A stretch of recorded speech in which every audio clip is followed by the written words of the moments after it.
Pengurus Pusat Persatuan Bola Voli Seluruh Indonesia atau PBVSI menargetkan Timnas Voli Indonesia U20 mampu lolos 4 besar di ajang Asian Men's Volleyball Championship atau AVC U20 2024. Dengan lolos 4 besar, tim Garuda Muda bisa langsung melaju ke Piala Dunia Bola Voli U21 pada 2025 mendatang.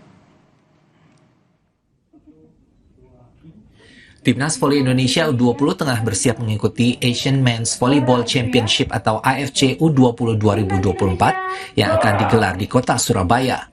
Sebanyak 16 negara termasuk Indonesia akan tampil di kejuaraan Asia ini mulai 23 hingga 30 Juli nanti. Timnas Voli Indonesia sendiri akan bergabung di Pool A bersama Australia, Arab Saudi, dan Hong Kong. Tim voli putra Indonesia U20 akan diperkuat 12 pemain yang sebelumnya ikut tampil di Proliga 2024 dengan nama Tim Jakarta Garuda.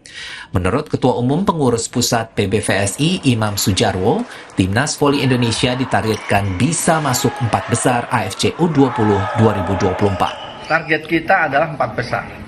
Masuk 4 besar. Kenapa 4 besar? Karena 4 besar itu nanti bisa masuk langsung di Piala Dunia Under 21 yang akan dilaksanakan pada tahun 2025 yang akan datang. Jadi targetnya memang harus 4 besar. Kalau 4 besar tentu nggak bisa ikut. Oke, Pak. Kejuaraan bola voli Asia Putra U20 ke-22 digelar di 2 tempat, yaitu Jawa Pos Arena dan Gor Pancasila Surabaya. Di laga awal, Timnas Voli Indonesia akan melawan Hong Kong 23 Juli Selasa malam di Jawa Pos Arena, Surabaya. Mahendra Triginanjar, Kompas TV, Surabaya, Jawa Timur.